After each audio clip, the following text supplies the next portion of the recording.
Écrit, je le prends maintenant. Trop tard. J'espère que vous allez bien tout le monde. Coucou. Bonjour à tous, bonjour à tous. Alors, je vais m'empresser. Merci, merci, je sais, très éloquente, très éloquente. Je vais m'empresser de corriger le tir et de mettre la cam de Seb quand même, parce que... Bon, ça fait un peu vide là. Bonjour messieurs, merci infiniment d'être avec moi pour parler du jeu de la décennie, que dis-je du siècle, que dis-je du millénaire. Comment allez-vous? Allô? J'ai trop fait cuire mes œufs. C'est vrai? À ce point? Non. Je voulais des œufs brouillés, c'est une omelette. Mais, mais moi, ma question c'est genre, qu'est-ce qui s'est passé? Pourquoi ça fait cuire un œuf littéralement? Genre. Pour manger? Comment ça? Pourquoi mais quelle idée? J'avais faim. Non, en vrai, non, la question n'est pas pourquoi j'ai fait cuire un œuf. La question est pourquoi je l'ai laissé griller. C'est parce que j'étais là en train de raconter des bêtises avec AlphaCast et j'ai oublié qu'ils étaient en train de cuire. Sachez que moi je suis arrivée à 20h30, j'étais encore en train de faire les assets, machin et tout, parce que j'aimerais bien faire un truc carré. Et en définitive, on est en live, hein, Seb, hein. Quand tu veux, Seb. Tout le monde était en retard de ouf. Let's go. Et oh non, j'étais là à la seconde. mais c'est vraiment pas vrai. Mais c'est si faux. Wow, j'étais là à la seconde. Non, oh là là. Là, j'étais caché. Non, pause. J'étais là à la seconde et puis soudain, tu m'as balancé le lien d'un site que personne a vu sur ta carte maintenant. En me disant, ouais, apprends à t'en servir dans les 20 prochaines secondes, comme ça j'ai le flux de la cam. Mais c'est carrément faux. Utilise Discord, pitié, mais bon bah d'accord, bah la prochaine fois j'utiliserai Discord. Voilà, on perdra en qualité, mais c'est pas grave, le peuple sera mécontent. Ah non, TS. Moi, ah ouais, non, mais TS essaye de nous dire que t'as pas 38 ans, genre. Non mais alors, vraiment, TS c'est trop bien et il y a pas de retard sur l'audio. Mais est-ce que vous connaissez Sonix, un certain partenaire de la Carmine Corp? Jamais entendu parler. Bref. Mais dans l'idée, non, par contre, non, moi, Team TS à fond. T'as essayé d'être corporate avec nous, là? Ouais, j'ai tenté. Par contre, pour le coup, no joke, on met pas de cam sur TS, quoi, Seb, en fait. Fair enough. Bon, bref, j'ai aussi fait un runner que l'on va suivre scrupuleusement, bien évidemment. Et sur lequel on va revenir. J'aimerais qu'on prenne 2-3 minutes déjà pour essayer de savoir où on est, où est-ce qu'on en est tous les trois par rapport à l'alpha, enfin à l'alpha, à la bêta, à ce que vous voulez, à l'early access. J'ai RT le tweet du live, mais Seb, non. Alors mec, au moment où tu le dis, tu cliquais sur tweeter. Ouais, ok. Il y a de la musique. C'est déjà catastrophique. 38 ans. C'est ce genre d'ambiance donc. Ah, moi, je retourne manger mon œuf. D'accord, on en est là. Ouais, vous me dites quand on y va, hein. Vous me dites n'hésitez pas. Ah, on y va. Ok. We go. Déjà, rapport à Baldur's Gate 3. Est-ce que vous avez joué un peu, beaucoup, passionnément à la folie, pas du tout? Qu'est-ce que quoi? Genre, review, je sais que t'as pas beaucoup joué, mais t'as joué à d'autres RPG. Est-ce que tu peux nous en parler brièvement de la façon dont t'appréhendes le jeu? C'est facile. Alors attends, non, je suis en train de manger mon riz. Tu veux pas interroger Seb et Vas-y, Seb, au niveau de l'alpha, on est comment? Ok, attends. Vous êtes les pires amis du monde. Vous êtes les pires amis. Genre vraiment, c'est une folie. Ok, j'ai pas joué une seconde à Baldur's Gate 3, mais j'ai fini Divinity Original Sin 2, donc vraiment c'est comme si j'avais déjà fait Baldur's Gate 3. Voilà. Ah ouais, j'avoue, en vrai, sacré au fait, hein, parce que finir Divinity, faut être déter. Ouais, c'est long. Je dis bravo. J'ai pas que fait ça. J'ai fini Divinity Original Sin 2, puis je suis allé à la Gamescom, je suis allé voir l'Ariane physiquement, et je leur ai dit, votre acte 3, il est buggé de partout, faut finir vos jeux. Et ils m'ont répondu, ouais frérot, c'est vrai, désolé. Ce qui explique évidemment que tu n'as pas reçu la version collector. Ça explique qu'ils ont invité Seb et pas moi pour tester. Les os. Quel enfer. T'aurais dû me dire, j'aurais pu leur passer un mot de ta part. Et je me suis fait tellement rire tout seul que je viens de cracher mon. C'est certainement clippé déjà, let's go. Le rapport au RPG de manière générale, review, c'est comment, genre, est-ce que t'es un gros consommateur de RPG pour les gens qui ne regardent pas forcément tes vidéos comme moi ou qui globalement ont envie de savoir quel est ton rapport au RPG avant que tu ne te lances dans Baldur's Gate? J'adore le RPG. En fait, j'aime tous les jeux, mais j'avoue, j'ai vraiment une corde sensible pour l'heroic fantasy classique. Quand tu me donnes des elfes et un dragon, je suis heureux en fait. Genre, j'aurais beau jouer à tous les post-apo du monde et tous les jeux Alexandra Lederman possibles. À la fin, le RPG Heroic Fantasy reste pour moi genre le jeu vidéo roi. Et donc, à chaque fois qu'il y en a un qui sort et qui promet d'être bon, je suis trop heureux. Le problème, c'est que ça arrive vraiment une fois tous les 12 ans. Genre. Voilà. Un Alexandra Lederman en Heroic Fantasy. Non, mais justement, tu vois, même si je suis un connaisseur. Ah, c'est ça que tu voulais dire. Ouais, bien sûr que je signe. Bien sûr que je signe. Avec un. Ça m'a fait penser à. Bon, dans l'anecdote est catastrophique, mais quand j'étais vraiment petit, une de mes sœurs avait sur DS un jeu d'équitation catastrophique où tu pouvais avoir un Pégase, et je pense que c'est le plus proche que Alexandra Lederman n'ait jamais allé de l'Heroic Fantasy. Voilà. Et j'y ai joué. D'accord. Et t'as kiffé? Ouais, c'était quoi l'expérience? Le jeu... Alors bon, j'avais 7 ans, mais je veux dire, dans mes souvenirs, le jeu est bon. Ok. Bah, c'est ce qui compte, mec. Est-ce que t'as fait une review de ça sur jeuxvideo.com, MGG ou un truc du genre, ou on s'est abstenu? Je saurais même plus dire comment ça s'appelle. Dommage. Est-ce que les gens dans le chat ont la ref? Seb, non mais attends, quoi?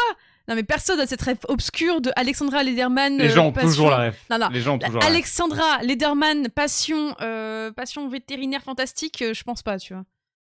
Mais c'était pas un Alexandra Lederman, si? Non, c'était une sorte de contrefaçon honteuse. En plus, c'est le jeu que t'as acheté à Fabiolucci. Il y a que Fred qui peut l'avoir. Vous avez connu Fabiolucci ou pas? Ou je suis vieille? Une sorte de magasin dans lequel il y avait plein de choses, etc. Mais vraiment de n'importe quoi, et on a l'impression que c'était la fin de rayon de tous les autres magasins, et que ça avait hérité de ça. Bref. Fabiolucci, mais Fabiolucci. ça a l'air d'être un truc de Parisien. J'ai jamais entendu parler. La vie que non. Je suis sûre que non. Je suis sûre que ça existe. Non, quoi? La vie que non. Ok. Bah, moi, je connais pas. Ok. Ton rapport à Baldur's Gate 3, Alpha? Connais pas. Connais pas. J'ai jamais entendu parler. Non, moi, le jeu, il a une importance de ouf parce que c'est ce qui m'a fait découvrir D&D, quoi, littéralement. Moi, j'ai fait le chemin inverse. En fait, c'est trop bizarre parce que plein de gens connaissaient D&D et ont découvert BG1, BG2 et là attendent BG3. Et moi, D&D, je voyais ça de très loin. J'en avais entendu parler dans Stranger Things en mode « Ah ouais, c'est marrant, c'est le jeu auquel ils jouent les gamins en mode dans les anciens temps, on jouait à ça, lol. » Et je concevais pas du tout que c'était encore aussi populaire. Et surtout, en fait, moi je me souviens, c'était Fusio qui m'avait montré la première démo gameplay de BG3 qu'il y avait eu, je crois, à un 2-3 ou une Gamescom, un truc comme ça. Et on avait regardé ça ensemble et je m'étais dit... En fait, ce qui m'avait vraiment piqué au vif niveau intérêt, c'était... Il y avait ce côté, tout peut se passer, ton aventure est vraiment très... Enfin, il y a une liberté de fou, tu vois. C'est cette liberté où je me suis dit... J'avoue que ça donne envie et franchement, les plans cam à la Witcher 3 avec les dialogues bien écrits, bien foutus, les choix et tout, je me suis dit quand même, j'avoue que ça donne bien envie. Et ouais, moi je suis tombé sous le charme de ça, donc j'ai un rapport au jeu qui d'abord a été par vraiment la curiosité du jeu vidéo et en plus derrière j'ai découvert tout l'univers de D&D. J'ai découvert la beauté du jeu de rôle. On a décidé de faire une émission basée sur BG3. Enfin bref, voilà quoi. Donc moi, mon rapport au jeu, il est hyper fort. C'est genre, c'est the jeu que j'attends depuis, ça fait quoi, 4 ans 5 ans qu'il est annoncé, je sais plus. 3 ans et demi qu'on peut jouer à l'Early Access. 4 ans qu'il annonce. Ouais, ça fait 4, ouais, à peu près 4 ans alors que je l'attends. Donc ouais, non. C'est vrai que Table Quest, ça se passe quand même vachement à la porte de Baldur, quoi.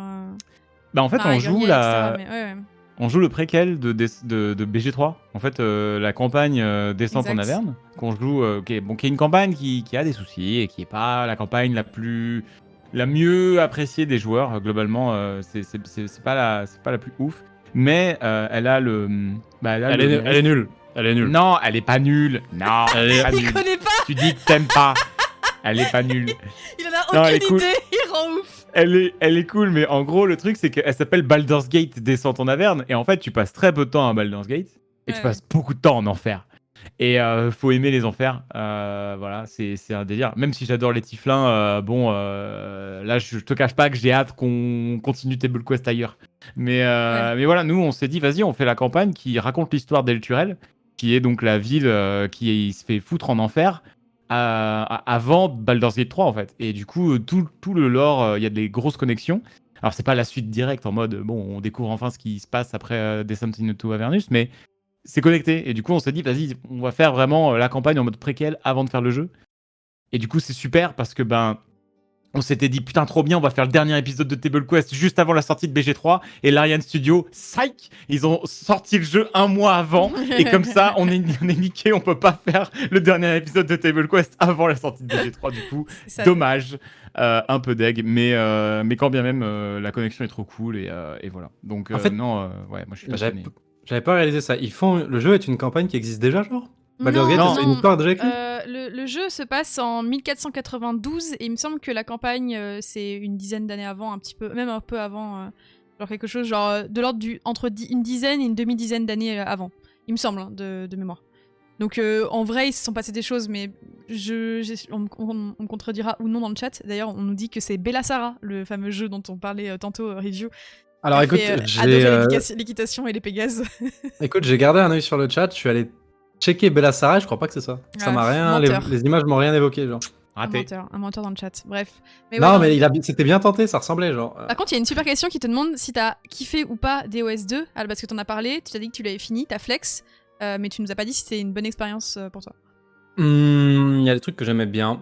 L'écriture était cool, il y avait des compagnons qui étaient vraiment très attachants. J'aimais beaucoup cette façon qu'avait l'IA d'être très fourbe. Je me souviens qu'à chaque fois je passais un tour et j'avais une goutte de transpiration sur la tempe en mode qu'est-ce qu'elle va inventer pour me ruiner ma vie. Genre les combats étaient vraiment tendus et peut-être que j'étais juste idiot, mais je veux dire. Voilà, donc en vrai, je connais rien à l'univers D&D et je connais rien à Donjons et Dragons et ni à Baldur's Gate, mais s'il y a le même niveau de stress dans les combats au tour par tour, le même côté coloré mignon et genre le même attention à l'écriture, en fait c'est parfait, genre je demande rien de plus. Pour moi c'est une grosse extension de Divinity Original Sin. Je crois que DOS 2 en termes d'expérience de jeu, c'est le jeu qu'il faut ne pas faire en solo, et je crois que Baldur's Gate 3 c'est vraiment l'inverse à base de c'est le truc que tu fais en solo quoi. Je sais pas si vous partagez mon avis. En fait, c'est vachement différent. En fait, BG3 en coop, c'est trop drôle. C'est trop marrant. Tu te tapes des barres tout le temps. Il se passe des dingueries. Par contre, si tu veux suivre l'histoire, c'est un cauchemar. C'est un enfer. Ouais. Genre, nous, on avait fait en Early Access à 4. À 4, c'est un cauchemar. Si t'es 2 et que les 2 personnes sont disciplinées, je pense que c'est très bien. Et puis ensuite, si t'es asocial comme moi et que tu veux vraiment découvrir le truc à fond, tu le fais en solo. Mais en vrai, Divinity aussi, hein, c'est le bordel à plusieurs. Hein. C'est vraiment le bordel. Hein. Mais c'est fun. Et c'est vrai que c'est dur parce que tu perds un truc pour en gagner un autre, hein, forcément, dès que tu fais le choix de la coop. Mais j'ai l'impression que l'écriture est tellement cool, l'histoire est tellement passionnante sur BG3. Ah, c'est dur de le faire à 4, tu vois. Parce qu'il y a vraiment ce côté ah, j'ai pas entendu la cinématique, oh, ça a bugué, ah mince, j'étais pas prêt, oh mince, j'ai volé quelqu'un sans faire exprès, on est recherché par les gardes, oh, tu peux reload, oh, machin, c'est que ça, tu vois. Genre, vraiment, nous, quand on l'avait fait, en plus, à 4 streamers, c'est un enfer, c'est une garderie, c'est genre tout le monde veut faire sa connerie, enfin, c'est insupportable, et tu peux pas leur en vouloir, tu vois, tout le monde anime son stream, donc c'est pas évident. mais ça apporte des moments tellement drôles, quoi. Ouais. C'est trop fun.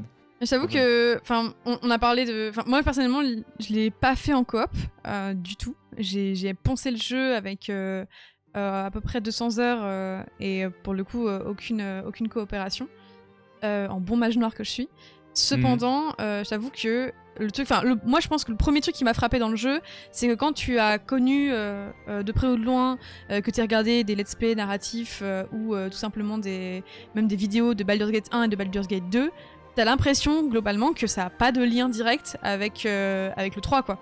Genre t'as vraiment l'impression que ils ont pris, je sais pas si c'est ton avis Seb, parce que là pour le coup je pense que Review va juste déguster ses œufs pour cette question-ci, mais j'avoue que moi c'est fini, j'ai dit tout ce que je savais sur le jeu. Je suis là pour j'espère manger. que c'est poté, c'est mignon. Il est venu là pour manger lui. Mais en vrai ma grande question c'est est-ce qu'il y a vraiment un lien entre les 23 ans et les 2 opus qui séparent le 2 et le 3 quoi. Moi j'avoue que j'en ai pas vu pour l'instant. Ah, moi, j'ai même pas joué aux 2, donc dur de te répondre. Hein. Ok. Donc, Question moi, suivante. j'ai pas fait. En fait, c'est compliqué pour moi de te répondre. J'ai pas fait le 2 ni le 1. Là, pour moi, la connexion, c'est les trois funestes. T'as bien choisi tes invités, non? Ouais, de fou. Ah non, mais attends. Vas-y, abuse. Moi, je suis nouveau dans cet univers. Hein. Moi, j'ai pas fait BG2 ni 1. Mais non, je pense qu'en effet. Bah, après, il y a la connexion avec Minsk, avec Ouais. Jaheira. T'as quand même des personnages qui reviennent. Enfin, genre, c'est. T'as quand même des personnages importants qui reviennent.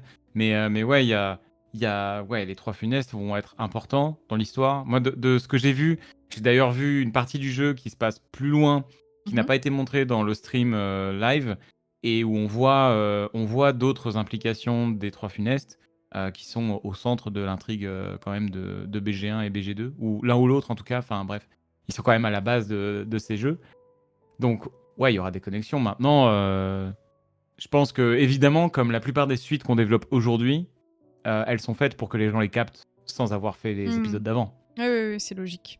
Non, c'est assez logique, c'est juste que pour le coup, j'avais l'impression qu'on sortait de ce clivage un peu enfant de balle, classico-classique qu'on pouvait choper sur le 1 et le 2. Et du coup, je trouvais ça vraiment cool par contre qu'on retombe pas dans ce truc qui était un peu bateau en vrai. C'est vrai. Et qui, à mon avis, a hérité de 20 ans de développement aussi en termes de RPG où on comprend qu'on préfère être le mec qui est là et il sait pas trop pourquoi, plus que le héros demi-dieu dont la mère est une déesse prophétesse, tu vois. Bah là, on est le mec qui est là, mais en même temps, il y a un sens d'urgence qui nous est appliqué, qui est génial, qui est trop bien et qui est un driver hyper important dans tout JDR. C'est pourquoi est-ce que ton personnage fait ce qu'il fait Bah pour survivre, lol. Enfin, genre, il est littéralement avec un verre dans le crâne et il veut survivre et le sortir. Donc trouver un guérisseur, voilà, c'est l'objectif quand tu commences BG3. Donc ce goal, il est clair et il est puissant. Donc il va vraiment drive la quête de ton personnage. Maintenant, pour moi, le challenge, ça va être parce que cette recherche, l'Ariane, il te l'impose en te disant voilà, t'as un verre dans le crâne, et au bout d'un moment, tu vas te transformer en Mind Flayer. Est-ce qu'il y a réellement un timer? Est-ce qu'il y a réellement une course? Ouais. Est-ce que vraiment, si tu prends trop ton temps à papillonner partout, eh ben, à un moment, ton perso, littéralement, dead, et tu peux plus jouer? Ou est-ce que c'est plutôt, ton perso, il a des petits tentacules qui lui poussent, mais ça reste ton perso, tu vois? C'est ça où je me demande s'ils vont oser réellement altérer totalement ton personnage ou juste lui donner entre guillemets un malus / handicap, un peu comme si, je sais pas, il devenait undead ou tu sais, ce genre de changement d'état, sans pour autant que ce soit plus ton perso, tu vois. Après, globalement, review comme le chat d'ailleurs, on a littéralement spoilé les 3 premières minutes du jeu, hein, donc voir la bande-annonce, donc il y a évidemment aucun souci là-dessus. Oui, c'est la bande-annonce. Ouais, c'est littéralement la bande-annonce. Mais en fait, dans l'idée, il y a un processus de séromorphose, il me semble, qui pop. En fait, t'étais enlevé dans une sorte de vaisseau qu'on appelle un nautiloïde, qui est un vaisseau plus ou moins extraterrestre, dans lequel des créatures Lovecraftiennes type Mind Flayer, flagelleurs mentaux, flagelleurs mentaux, vont essayer de t'inséminer une sorte de larve dans le crâne, parce que c'est leur processus de reproduction en fait. Et tout l'intérêt et surtout la trame scénaristique est tissée autour de ça, c'est-à-dire que t'es pressé par le temps parce que tu sais que ta transformation va arriver à un moment donné ou à un autre, et il faut trouver une solution pour endiguer cette métamorphose potentielle. Donc c'est ça l'intérêt du jeu sur en tout cas le premier acte, c'est ça. Et il y a plein de pistes différentes, tu vas voir tout le monde. Il y a un vrai sentiment d'urgence qui est créé, parce que tu vas voir les druides dans les bosquets, tu vas voir même vraiment l'infirmière Bécasse du village d'à côté, tu vas la voir parce que tu veux cocher toutes les cordes, tu veux cacher toutes les cases possibles. Mais j'avoue que cette question, elle est assez intéressante, en vrai, de savoir à quel point est-ce que ça va transformer ou pas le personnage. J'avoue que je pense que honnêtement ça serait ultra audacieux, mais que ça serait quelque chose que j'attendrais d'un jeu qui pousse vraiment les gens progressivement dans des choix plus difficiles les uns que les autres, à mesure de temps et d'évolution de la game. Je suis contente d'ailleurs de voir que, en vrai, très honnêtement, au vu du trailer et tout, qui peut parfois être un peu rebutant, enfin, je sais que les Mind Flayers, c'est pas forcément la créature la plus sympathique et agréable à voir, ne serait-ce que parce que ça a un côté... Ouais, mais au-delà de l'aspect Yamete que ça, il y a un côté très... c'est de la SF qui pop dans l'heroic fantasy, et ça a tendance parfois à rebuter les gens. Mais pour le coup, j'ai l'impression que la hype a bien pris... Tu trouves que ça fait SF, toi? Je sais pas, les vaisseaux spatiaux... Moi, c'est Lovecraftien. Hein. Oui, c'est très Lovecraftien, c'est vrai. Après, D&D, c'est ça aussi. Hein. D&D, c'est très... On voyage entre les plans, il y en a, ils sont dans l'espace. Enfin, je veux dire... Minsk, son hamster, c'est quand même un hamster géant de l'espace. C'est vrai. Il y a un moment, il y a quand même... C'est un univers qui est un peu plus décomplexé sur les différents styles de créatures qu'on peut rencontrer qu'un Lord of the Rings, par exemple, clairement. Ouais, je suis d'accord, mais tu vois, moi j'avais vraiment eu cette impression au tout début, quand un de mes meilleurs potes m'a offert le jeu. Pour y jouer avec lui, j'étais un peu en mode wow, ça fait beaucoup, je connaissais D&D mais pas à ce point-là. Je connaissais le D&D ultra classique, donc ce qu'on te vend au départ, donc pas du tout quelque chose des orques, des elfes. Et voilà, c'est ça. Je sais pas, Review, ça t'embête, ça t'embêterait de prime abord de découvrir qu'il y a quand même des vaisseaux spatiaux qui pop et des dragons rouges qui traversent des failles spatio-dimensionnelles pour les affronter. Alors, ça fait beaucoup à digérer. Déjà, de fait, le trailer est parfaitement dégoûtant. Et je ne veux plus jamais voir cette scène où il y a le truc il rentre dans quoi, le nez, genre? Dans l'œil. Dans l'œil. Ah ouais, l'œil, non, c'est horrible. C'est catastrophique. Et ensuite, ouais, j'avoue, je connaissais rien à l'univers. En fait, quand j'ai vu les vaisseaux spatiaux, j'étais en mode qu'est-ce que ça fout là? Et après, j'ai vu des images du jeu, c'était toujours des discussions dans la forêt avec un vampire ou avec une orque, et j'étais en mode bon, ça apparaît dans 2% du jeu, je vais faire semblant de pas le voir. T'as pas tort, ouais. Le vaisseau, voilà, le vaisseau, on s'en bat les... Enfin, genre, il est là. En fait, je pense qu'il va être là au début, il va être là à la fin quand il va falloir gommer un boss de fin, et je vais faire bon, c'est pas grave. Qu'est-ce que je voulais dire d'autre? J'avais autre chose à dire, dommage, je l'ai zappé. Je retourne à l'œuf. Retourne à mon riz. J'avais un... Ouais, dis-moi. Bah non, j'avais dommage, j'ai perdu le fil de mes pensées. Parce que, en vérité, il y a quand même beaucoup à assimiler d'un coup, si, c'est bon. pour n'importe quel jeu. Je vais reparler du truc sur lequel vous avez parlé, de la time limit. Il y a très peu de chances pour qu'il y ait une vraie time limit. Genre, oui, je pense aussi. Si peu de jeux font vraiment le choix d'une vraie time limit, surtout dans un truc qui dure 300 000 heures. S'il y a des devs qui le feront, je pense qu'il y a les devs qui sont le plus à même de prendre une décision comme ça, je pense que c'est l'Ariane. Mais...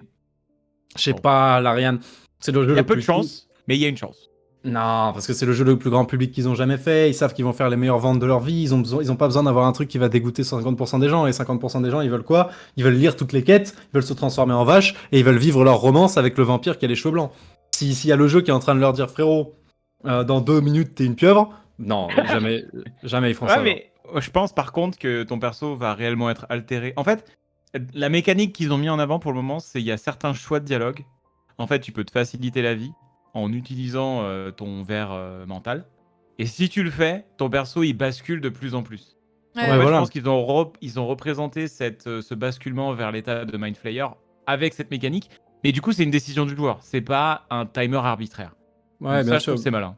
En plus, il y a plein de façons de simuler une illusion d'urgence qui est de te donner de plus en plus des choix de dialogue bizarres au fur et à mesure que tu perds les pédales. Tu vois, genre, tu peux simuler l'urgence sans vraiment mettre un timer. Donc en fait, ils ont aucune raison de mettre quelque chose aussi contraignant dans un jeu qui va faire autant de ventes. Oui, ce serait trop arbitraire, je pense, en effet, le timer. Mais ouais. En même temps, t'as un peu envie de réellement voir cette urgence se concrétiser, tu vois. Genre, je veux dire, bon, c'est chaud. Moi non, les time limits, ça m'a toujours dégoûté dans un jeu. Non, je serais très content qu'il fasse pas ça. Non, mais je pense qu'il y a une manière de l'appliquer. Et je pense que c'est bien comme ils l'ont fait là. Avec les dialogues. En fait, genre, le côté, tiens, tu peux avoir ça si tu le souhaites. Tiens, mais par contre, peut-être que... Ouais, mais là, il y a plus que ça, tu vois. Il y a vraiment un arbre de talent qui a été montré, spécialisé vraiment mode illicide. Illicide, c'est, pour review, le nom des flagelleurs mentaux pieuvres de l'espace. Et moi, c'est un truc que je me suis vachement interrogée dessus parce que je comprends pas à quel point ça va prendre de la place. Perso, j'ai fait une run entière de l'acte 1 sans jamais utiliser ma larve et t'en entends jamais parler. C'est-à-dire que la petite cinématique où t'es dans tes rêves avec ton fantasme dans la prairie et que elle te susurre des mots doux à l'oreille. Ah, la naine à barbe. Je vois qu'on n'a pas eu la même Mais ouais, dans l'idée, la Nema Bard, ouais. Elle, tu vois, elle là. On n'a pas tous la même. Mais non, mais tu vois, en vrai, je suis en mode, faut forcément qu'à un moment donné qu'il y a un impact. forcément qu'il y a un impact review. Et ouais, il y avait un impact, hein. C'est violent. C'est ton choix, Seb, bordel. Mais comment? Non, mais en vrai. Ouais, mais je suis d'accord. Il va y avoir plein d'impacts. Ça peut être augmenter la quantité de mobs parce que c'est la fin du monde. Ça peut être changer tes options de dialogue. Ça peut même être genre supprimer des.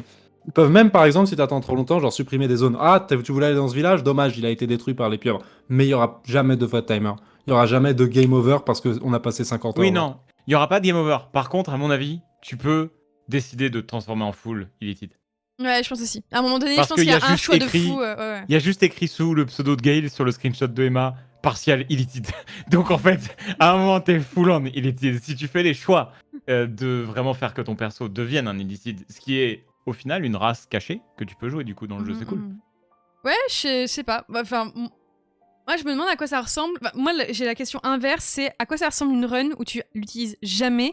Est-ce qu'il y a pas l'Ariane qui fait bon t'es gentil mais on t'a mis une putain de feature donc tu vas l'utiliser gros con genre. Je pense pas. Non, si appuie sur le bouton, tu vois. Non, jamais. Clairement pas. Tu peux vraiment faire une run. C'est pas le style de l'Ariane. Ok. Je pense pas que c'est le style de l'Ariane d'imposer des trucs comme ça. Ils sont pas assez insecure pour mettre des trucs pareils. Ouais, je suis mitigée parce que je me dis que c'est quand même une Et on remercie, on embrasse bien évidemment les gens d'Ubisoft qui nous regardent, mais pas du tout. Mais dans l'idée, ou partez, mais dans l'idée, l'intérêt quand même global, c'est quand même que tu dois utiliser les features qu'on te met à portée de main, tu vois.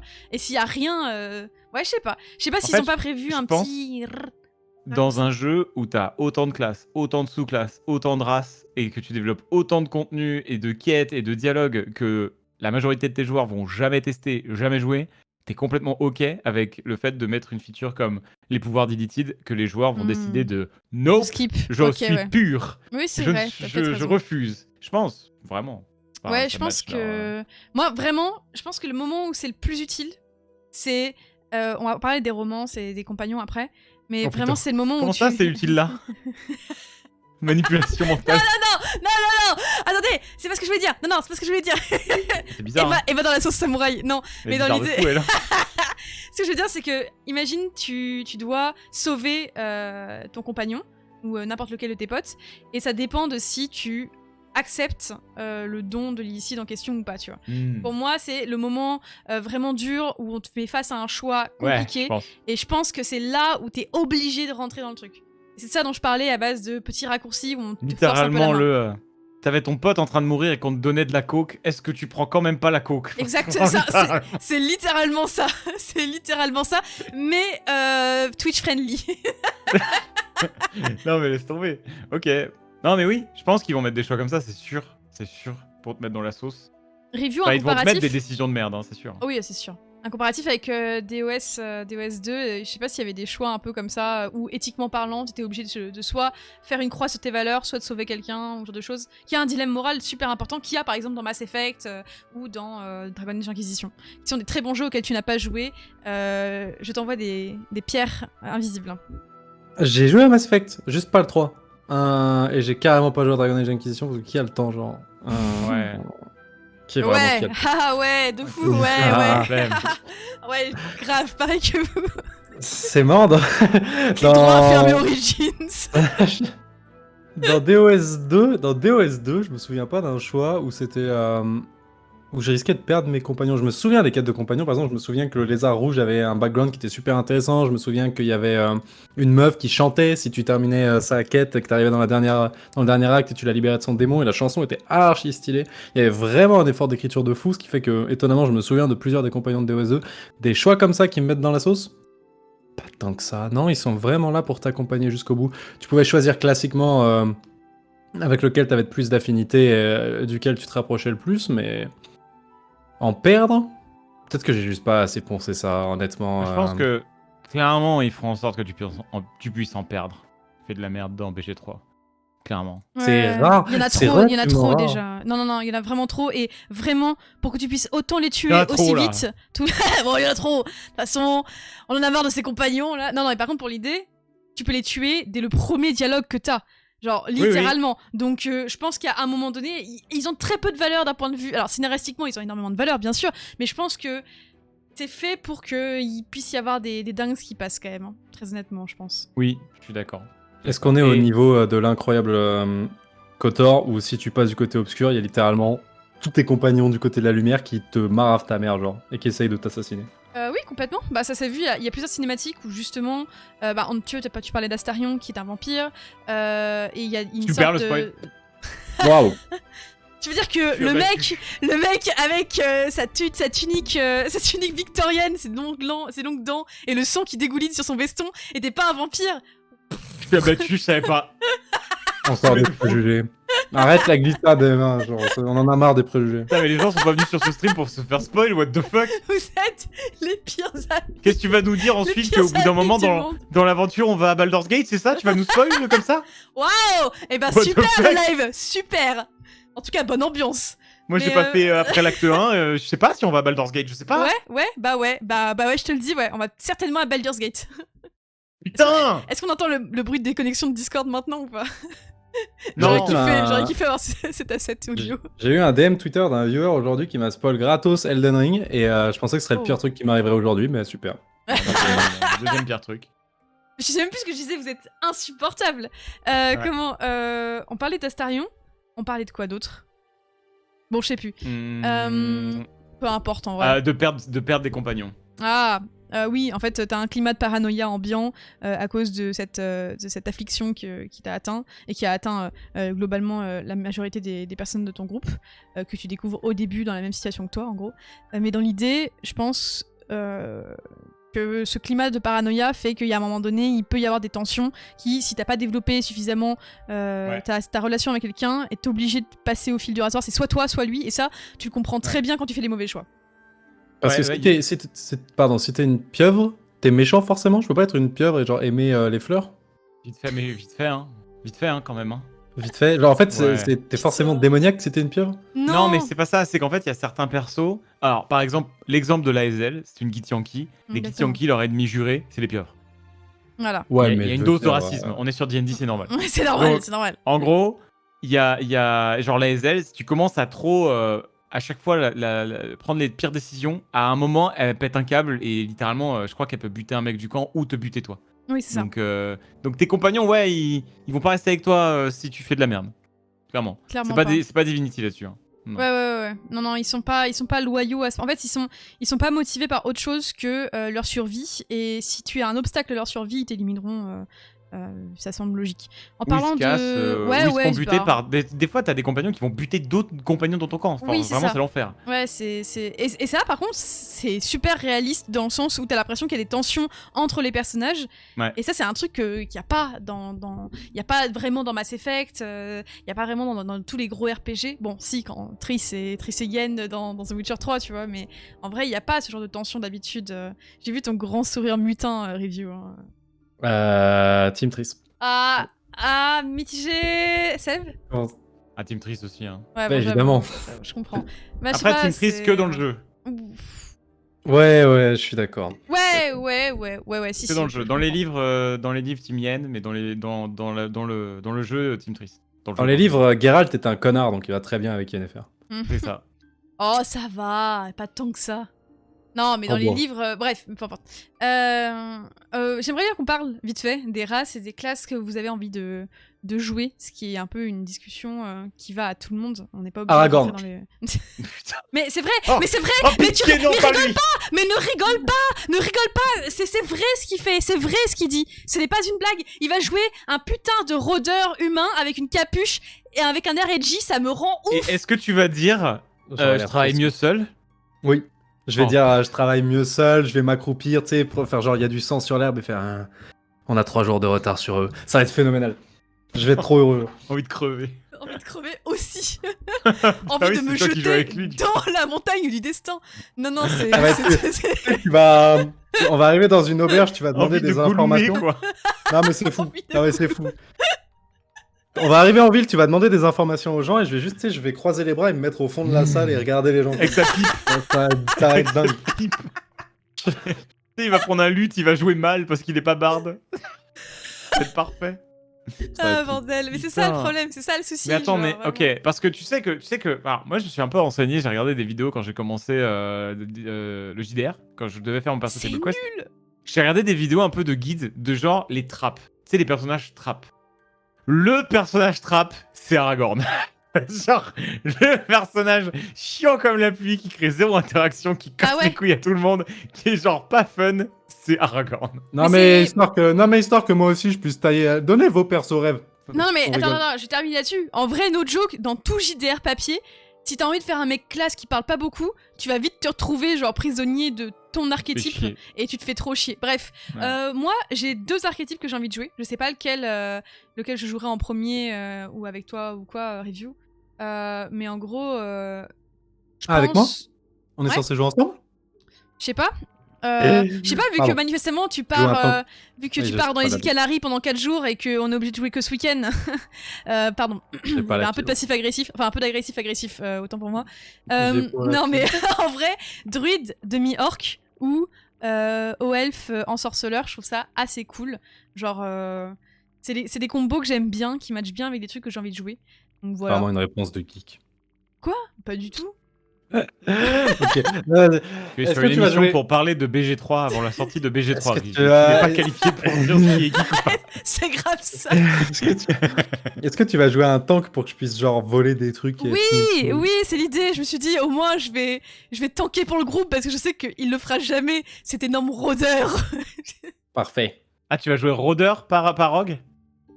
Il y a une différence? Ouais, bah c'est voleur. Bah t'es encore plus nul. Voleur ou archer. C'est tellement nul.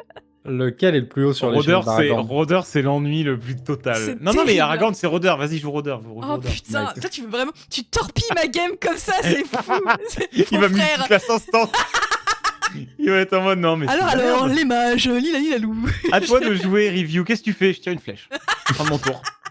Merci à tous. Fin. Ouais, mais... 3 tours plus tôt, j'aurais volé une clé dans un donjon et on n'aura pas besoin de faire le fight. Ça, la magie des rôdeurs. Sauf que tu seras fait griller parce que t'es pas roublard, t'es rôdeur et t'es nul pour voler. C'est nul. Même pour. Non, mais faut qu'il joue roublard en vrai. Faut qu'il joue roublard. Roublard, c'est bien. Et puis t'as une grosse phase de buff. Roublard, c'est Crackax. C'est Crackax de fou. Il y a un mec sur mon live ce matin qui a dit non, mais c'est pas craqué du tout. Parce que vous voulez dire. Quoi? Genre, c'est littéralement l'un des trucs qui met le plus de putain de critiques et de dégâts monstrueux. Assassin, c'est fou quoi. C'est débile. Fou, Assassin. C'est débile. Roublard, c'est débile dans D&D. Ouais, c'est genre à un certain level, t'arrives, tu fais oh putain, j'ai fait 1, non. Genre, c'est littéralement le joueur est en mode j'ai fait un jet de merde, non. Bonsoir, non. C'est le pouvoir du. C'est les Eldar. Non. Non mais c'est ça, c'est complètement Eldar. Mais c'est vraiment ça parce que tu modifies les dés quand tu veux, c'est horrible. Et du coup, il y a plus aucune RNG, c'est chiant de fou. C'est pas très fun à haut level Roublard parce que en fait, tu réussis tout. T'es vraiment le premier de la classe quoi. C'est un sup. Donc ouais, c'est dommage parce que c'est vraiment une classe qui est busted, mais c'est fun à jouer. Donc voilà. Seb, tu vas jouer quoi? Bah du coup, je vais jouer Roublard. Il prêchait pour sa paroisse depuis le début.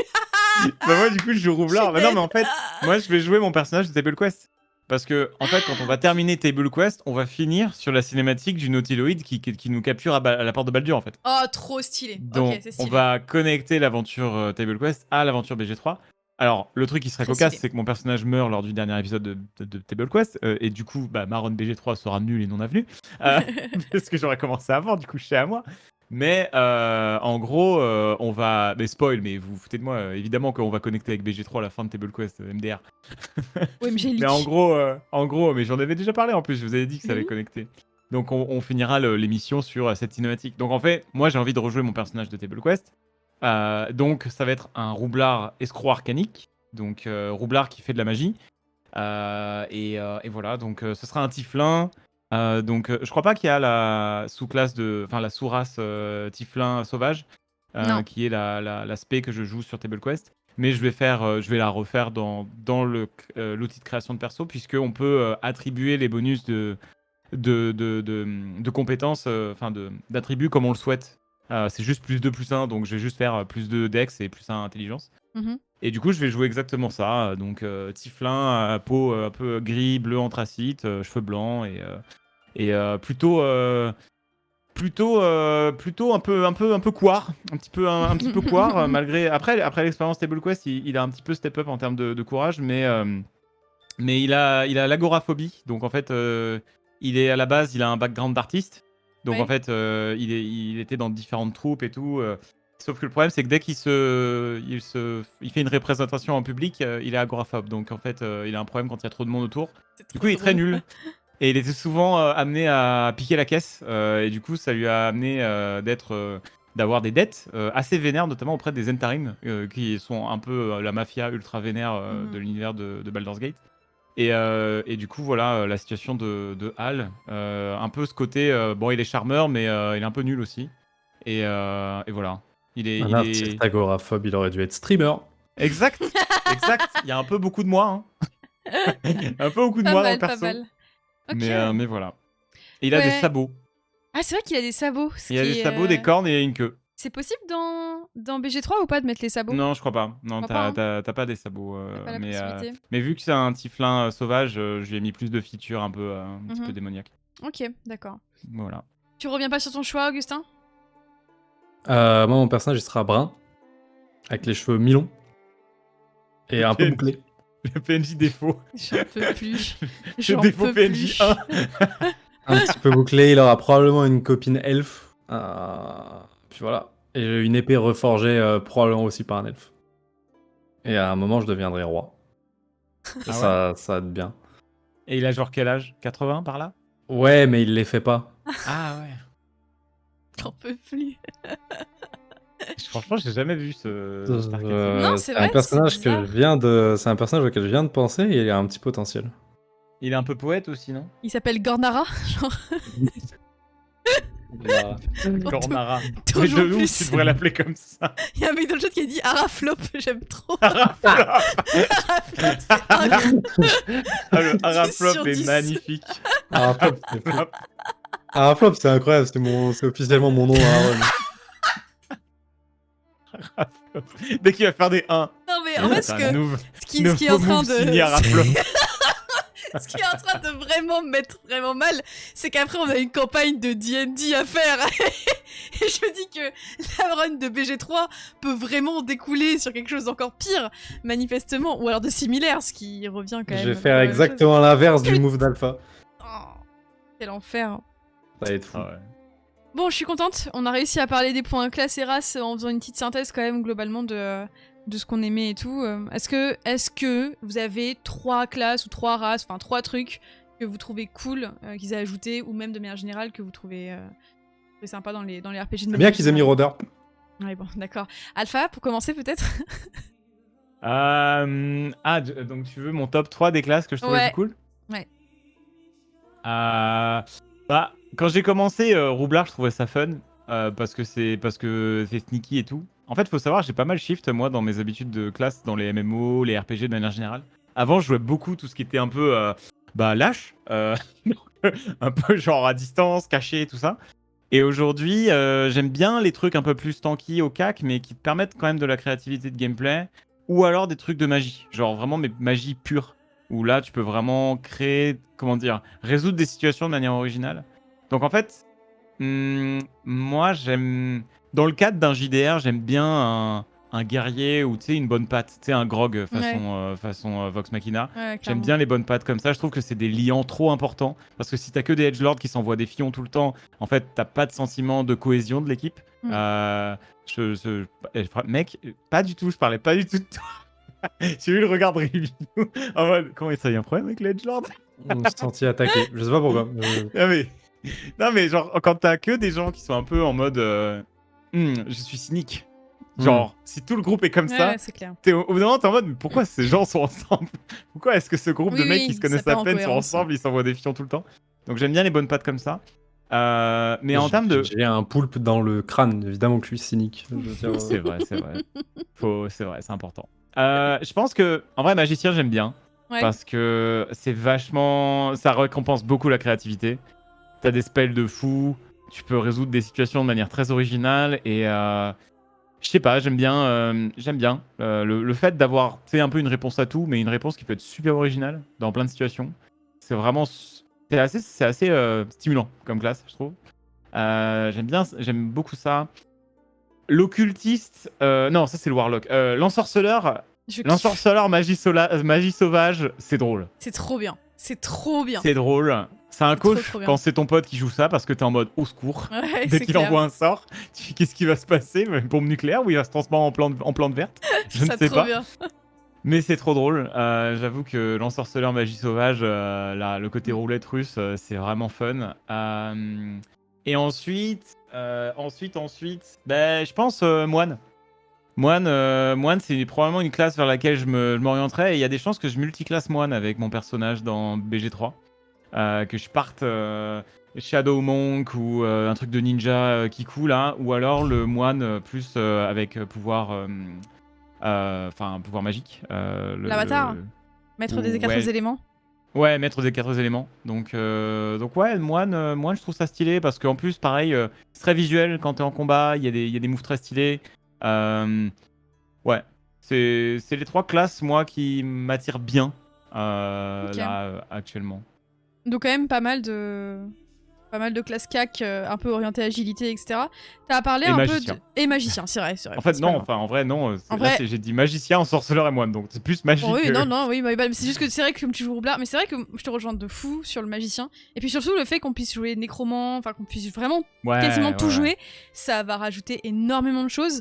Mais par contre, il y a des trucs, tu vois, enfin, je trouve que c'était pas nécessaire. Comme certaines classes, enfin par exemple le druide fongique, trop envie de jouer, vraiment incroyable. Druide fongique. Ouais, druide fongique. Ah, Bah genre magie des champignons. En gros, c'est une classe du... Le druide stone H24.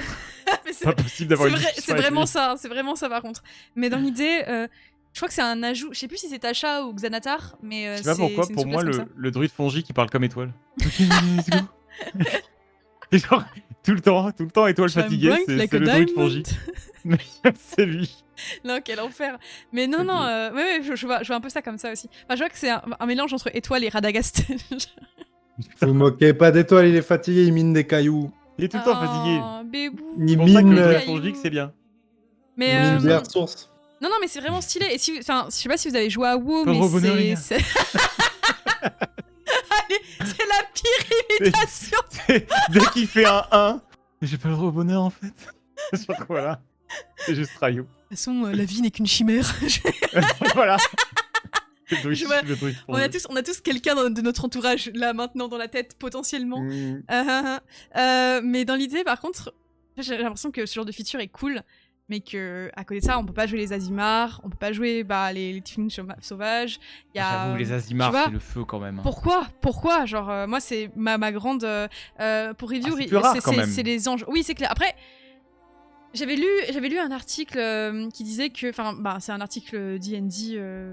Comment il s'appelle? Le truc qui sort tout le temps, là, qui a remplacé leur magazine. La gazette de BG3, non? C'est pas ça Non, même le truc. Enfin, c'est vraiment sur le truc de D&D. Ils font des articles souvent. Ça a un nom spécifique, on s'en fiche. Et dans l'idée, c'est des reviews hebdomadaires. Bi-hebdomadaires sur le contenu de l'or, etc., des explications. Et ils avaient dit qu'à un moment donné, qu'il y avait il y avait moins d'Azimar que de Tiefling, évidemment, mais qu'il y en avait quand même proportionnellement pas mal. Et du coup, je m'étais posé la question de pourquoi est-ce que l'Ariane voulait vraiment pas les implémenter. Et je me posais la question... ouais, j'ai toujours pas de réponse, quoi. Pour moi... Ils ont dit à l'artiste du studio, tu peux nous faire un mi-ange, mi-poulpe des enfers. Il a dit, va bien te faire. c'est carrément Bon, possible, en vrai. c'est vraiment vrai, ce qui j'avoue. s'est passé, hein. Est-ce que c'est juste pour l'alignement, vous pensez? Parce qu'en vrai, je pense que c'est juste ça, quoi. La seule explication, c'est il peut pas y avoir un truc bon qui potentiellement pourrait vraiment dismiss la malédiction et passer outre, quoi. Ça niquerait tout scénaristiquement parlant. Je sais pas. C'est le seul truc que je me dis. Je sais pas. C'est la seule excuse que je leur donne. Je suis trop mage noir là? Je sais pas. Genre. Un peu. Pose des questions comme ça, je sors dans mon lit. Les Azimars, c'est qui? C'est les anges déchus. En gros, ouais. Enfin, c'est pas des anges déchus, non? C'est un peu des- comme les Tieflins, c'est des descendants Mais d'anges. C'est ça.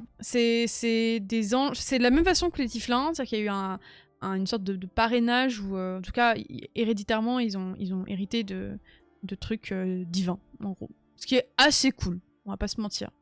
Ah, c'est le flow. Hein. À C'est quel point elles assez- sont différentes, les races? Est-ce que, genre, d'une race à l'autre, c'est vraiment des morphologies très différentes ou ils ont tous un corps d'humain avec des couleurs différentes? Non, en gros, déjà, ça dépend. Parce que si tu joues un gnome, et je sais pas, alors tu peux pas jouer des classes, des races comme ce qu'on peut voir dans Vox Machina ou ce genre de choses avec Grog, tu peux pas jouer des classes énormes. Pas jouer les Goliaths. Voilà, exactement. J'avais oublié le nom. Mais en gros, tu peux vraiment jouer des nains, des gnomes, des elfes et des humains. Et tu pars sur 3 types de morphologie déjà différentes. Il me semble, tu me dis, Seb, mais il me semble que maintenant on peut gérer la morphologie, on peut faire un personnage un peu plus thick. Je crois que t'as musclé ou équilibré en termes de morphologie. T'as 2 morphologies, c'est tout? Je crois. Attends, je suis sur l'éditeur de perso là justement. Mais attends, mais t'es sur le jeu direct là? T'es pas sur l'alpha? T'es sur l'alpha là? Sur l'alpha, ils l'ont pas rajouté encore. Ah. MGLic. Non, je suis sur l'alpha. Insupportable. Sur l'alpha. Insupportable. Mais je crois que c'est juste musclé ou équilibré. Ah, ok. Autant pour moi. Ou oui. Non, je crois qu'il y en a 3. Je crois que non, il y a 3. Je crois qu'il y a 4 corpulences. Parce que tu vois, genre, typiquement, le Carlate. Non, il y en a 2. C'est ça, c'est équilibré ou musclé. En fait, c'est juste. T'as 2 corpulences pour les femmes et 2 pour les hommes. Donc c'est équilibré ou musclé. Je pourrais pas faire ma sick demi-orc bien vénère là. Dommage. Elle sera musclée du coup. Peu importe. Revenons sur. Est-ce qu'on peut revenir vite fait sur. Tout à l'heure, on en a parlé et on n'a pas forcément trop amené le sujet, mais il y a des nouveaux compagnons. Je sais que. Ouais. Vas-y, commence. Step on me, Carla. Attends, je vais Google Carla pour voir si je suis d'accord avec toi. Très bien, on est sur ce genre de débat. C'est très important. Le stream comment ne tu m'appartient l'écris plus. K-A-R-L-A-C-H. Elle peut pas s'appeler K-A-R-L-A comme tout le monde. Non, impossible. Quoi, mais elle a des cornes. Mais elle a Pardon. Mais je joue Tiflin, frérot. Ouais. C'est vrai qu'elle est un peu stylée quand même. Hein. C'est du racisme, ça, quand même. Ouais, elle a des cornes. Non, alors elle est Mais trop ouais, stylée. mais Qui va me cancel? L'association des gens qui ont des cornes? Exactement, mec. Ok. Waouh, pose un peu de respect sur les gens qui ont des cornes, s'il te plaît. Mais non, Bon, non, en mais vrai, s'il te plaît, je pense mais que ça dépend de sa regarde son personnalité. charisme. Cette phrase. Ok. Non, je l'ai dit sérieusement. Non, je l'ai dit sérieusement. Peut-être qu'elle a vraiment une personnalité stylée qui fait que l'énergie Step On Me vient de là, mais elle a une drôle de coupe. L'énergie Stéphanie. L'énergie Stéphane Mi, elle est incroyable. C'est la meilleure phrase de ce soir, je pense. Ah, bordel de merde. Au-dessus, il y a Dark Urge, qui est une sorte d'histoire solo, si j'ai bien tout compris, qu'on peut pas jouer. Enfin, c'est pas un compagnon, c'est vraiment une expérience solo écrite par l'Ariane de A à Z avec un grand méchant qui a une soif, enfin un grand méchant, non mais un personnage plutôt d'alignement mauvais qui va essayer qui a des pulsions meurtrières et qui va soit essayer de se calmer, soit essayer d'embrasser son côté obscur. Ça, cet ajout qui a dû vraiment... Moi, c'est vraiment le moment où j'ai commencé à serrer les dents, à me dire, j'espère vraiment que le jeu est fini, parce que s'ils ont rajouté ça, qui pourrait parfaitement être un DLC pour dans 4-5 mois, c'est vraiment que le jeu il doit être parfait, quoi. Je sais pas quel est votre rapport à ça, parce que moi, j'ai toujours voulu faire mes propres personnages, mais je sais qu'il y a des gens qui aiment bien jouer les personnages d'origine. Je sais pas ce que c'est votre rapport à ça. Attends, t'es en train de râler qu'il y ait du contenu qui soit dans le jeu de base plutôt qu'en DLC, genre? Non, mais c'est pas ça, c'est juste que... On va se battre. On espère tous, de tout cœur, que le jeu est nickel et que cette feature supplémentaire, ils se sont dit, bon, on a trop de temps, qu'est-ce qu'on fout, les gars? Genre, on arrête de jouer au ping-pong dans l'open space et on y va, quoi. Putain. Non, mais j'imagine que c'est ça, sinon c'est pas possible autrement, mais genre, au-delà de ça, ça englobe une autre réalité qui est celle des gens qui jouent vraiment en solo sur des personnages déjà écrits, comme c'est le cas quand vous jouez à The Witcher, comme c'est le cas quand vous jouez à plein de choses, vous dirigez le personnage, mais le personnage ne vous appartient pas dans le sens où vous ne l'avez pas personnalisé. Vous, est-ce que c'est un truc qui pourrait vous rebuter ou pas du tout? En réalité, je vois pas trop l'intérêt si tu fais une run solo. Maintenant, je sais que créer son personnage, c'est pas forcément quelque chose que les joueurs occasionnels veulent toujours nécessairement faire. Donc, en fait, l'intérêt aussi, c'est que tu vas jouer la quête du personnage origin là au premier plan, tu vois. Genre, tu vas être aux premières loges. Et tu auras des cinématiques, des moments de l'histoire de ce personnage en particulier qui ne seront pas a priori, dans ton aventure, si tu joues ton personnage classique avec ce personnage origin dans ton groupe. Donc, ça te permet de vivre encore plus aux premières loges, l'aventure de ce personnage origin. C'est vraiment le seul intérêt pour moi, mais en réalité, non, je pense que mes 95% des gens vont prendre un perso custom ou, parce que c'est des Agelords, prendre un Dark Urge. Et je les comprends. Parce que Dark Urge a l'air vraiment trop cool. Ça a l'air un peu stylé, c'est vrai. Review, ton avis sur les personnages de ce genre? Toi, en émissaire et porte-étendard de la cause Edgelord. Pourquoi il y a Freddy de Nightmare on Elm Street dans l'illustration? Il y a un petit terme. Ça représente ses pulsions meurtrières. En fait, ça, c'est le Dark Urge. Mais c'est un personnage... Ah, quoique je sais même pas, parce que le personnage derrière, j'avoue, je sais pas qui c'est. Je sais pas. En réalité, je sais pas. Je pense que là, je m'avance trop en disant savoir ce que c'est. Je ne sais pas. Eh ben, merci pour ton intervention. Let's go, de rien. Excuse-moi, tu peux répéter la question? Savoir quel était ton rapport à de manière générale, pas forcément que au Dark Urge, mais juste à des personnages origines, parce qu'on rappelle qu'on peut jouer tous les personnages qui sont disponibles comme compagnons. On peut décider de les jouer comme un personnage principal. Ton rapport à ce genre d'expérience de jeu, qui finalement c'est la même chose que des jeux comme Switcher ou ce genre de choses. Dans Divinity 2, c'était à la fois une bonne et une mauvaise idée. C'était une bonne idée parce que ils avaient des dialogues uniques avec certains des autres compagnons. Et donc ils arrivaient avec leur propre background et t'apprenais des trucs sur eux, et t'avais l'impression qu'on t'avait donné un personnage qui avait beaucoup plus de substance que si tu l'avais créé toi-même. Le contre-coup de ça, c'est qu'il y a beaucoup de dialogues auxquels t'avais pas accès, parce que c'était ton personnage et que t'aurais dû les écouter si ça avait été un de tes compagnons. Genre par exemple, Losse, qui est la fameuse meuf qui chante à la fin de Divinity Original Sin 2, les gens qui ont choisi de jouer avec elle, ils ont jamais eu son incroyable chanson qui est devenue grave célèbre après, parce que c'est ton personnage en fait, et donc tu ne joues pas sa quête. Du coup, ouais. Ça pouvait... Il y avait un truc... Ou alors t'avais la chanson, mais tu pouvais plus... il te manquait certains dialogues, il y a des trucs qui allaient pas, genre, en gros, ça pouvait être bien. En fait, genre, c'était bien, mais c'était pas bien, tu vois ce que je veux dire? Pardon. J'ai très bien. Genre, en vrai, tu perds les dialogues que t'entends que s'ils sont des compagnons, mais t'as l'impression qu'on te donne un perso qui appartient vraiment au monde dans lequel il arrive avec un background, et ça change beaucoup de choses. Ah ouais, c'est ce que j'avais à dire. Vous trouvez vraiment que ça... Moi, j'ai toujours l'impression que mes personnages sont plus ou moins cohérents avec l'univers dans lequel j'évolue. J'ai jamais eu ce problème de décalage-là.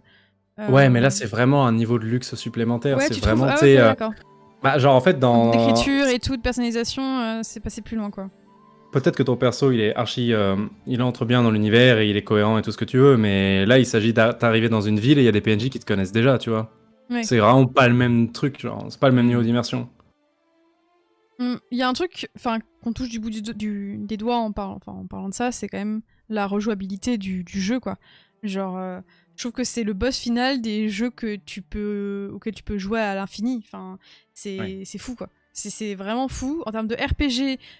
Heroic Fantasy / Medieval Fantasy, vraiment j'ai l'impression qu'il n'y a pas de degré de personnalisation supplémentaire, en tout cas à l'heure actuelle. Enfin, pour moi, j'ai du mal à le mettre en deuxième position dans une tier list de jeux de ce genre, quoi. Même des jeux qui t'offrent une énorme liberté comme Skyrim ou ce genre de choses, je pense qu'en termes de dialogue, en termes d'expérience de jeu, tu peux pas faire deux runs significativement similaire. Je pense que ça n'est... Ou alors il faut le faire exprès, mais je pense que c'est pas possible. Il y a tant d'embranchements que ça, parce que, par exemple, je veux bien qu'il y ait des façons de jouer radicalement différentes et des quêtes secondaires que tu fais ou que tu fais pas, mais une fois que t'as vu la quête principale, par exemple, non? Tu vois, par exemple, sur l'acte 1, et je sais pas si Seb sera d'accord ou pas, mais en gros, sur l'acte 1, t'as plein de possibilités différentes de prendre des embranchements différents. C'est-à-dire que c'est pas des tunnels. C'est pas « Ah, il faut que tu ailles sauver machin parce qu'après truc, ça te déverrouille machin. » Moi, par exemple, dans une run, j'ai fait le truc basique à base de... Donc, on va expliquer un peu ce qui se passe. En gros, c'est le premier moment où tu arrives dans une sorte de bosquet de druides. Je spoil rien. Il y a deux factions à l'intérieur de ce bosquet, les tieflins et les druides. Et tu peux plus ou moins... tu peux tout faire. C'est-à-dire que tu peux les faire se rallier à nouveau, plus ou moins, les faire partir, déclarer la guerre à tout le monde, tuer tout le monde, choisir un camp, ne pas choisir de camp, etc. Sauf que tu peux aussi très bien partir du principe que t'as pas envie d'aller là où la quête te mène et aller directement dans le village voisin qui a finalement été attaqué par des gobelins. Ça te rattache plus ou moins à la première quête, mais sans que tu l'aies forcément fait, et t'as une expérience de jeu complètement différente. Vraiment. Ça n'est pas la même chose. Alors évidemment, l'objectif reste le même, et les étapes sont significativement quand même similaires quelque part, mais ils peuvent s'embrancher à différents niveaux et du coup développer d'autres trucs de dialogue. C'est-à-dire qu'ils sont vraiment pété le cul à se dire ouais, si le mec il est passé par là mais il a parlé à tel PNJ avant celui-là, il faut que il puisse avoir cette option de dialogue, tu vois. C'est vraiment ce mood-là. C'est vraiment ce mood-là. Ok, écoute. Et on est sûr qu'il n'y a pas. On est sûr qu'il n'y a pas des gros points d'embranchement dans le futur, dans l'acte 2 ou 3, où tout le monde se retrouve avec des changements mineurs, parce que de toute façon, il faut bien écrire une seule fin et pas 60, genre. Il faudra y jouer, mais la rumeur dit quand même, et c'est l'argument de vente mis en avant, qu'il y a 17 000 fins véritablement différentes de ce qui est dit. Après, comment, pourquoi, je sais pas, tu vois.